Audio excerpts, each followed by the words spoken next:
My name's Greg Malouf. I'm an Australian-born Lebanese and I'm a chef and author of 8 books on contemporary Middle Eastern food.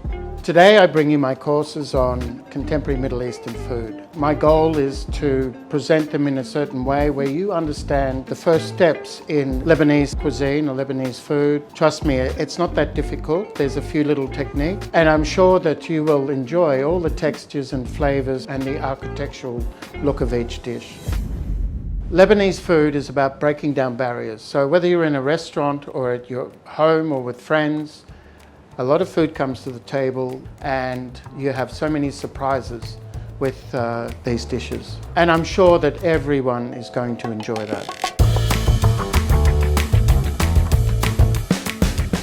I love Lebanese food. Obviously, my background is Lebanese, but the reason why I love it so much is because there's so much variety involved. It's so generous and it's about family values and friendship values. I'm going to show you how to make a falafel that's crunchy on the outside and so moist on the inside, and it's so delicious. Sambousak is a dish that's normally deep fried. It's a crescent-shaped pastry.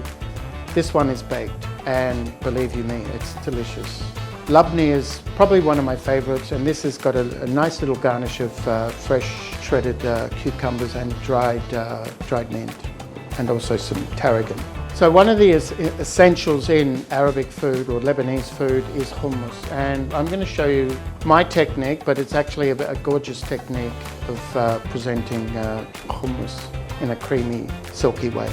With the baba ganoush, I'm going to show you this amazing crunchy brick pastry, which is quite unusual, but the flavors in that work beautifully with the baba ganoush. This particular tabulé is gluten-free and it uses cauliflower. I think you might like this dish. My name's Greg Malouf. Welcome to my journey in culinary.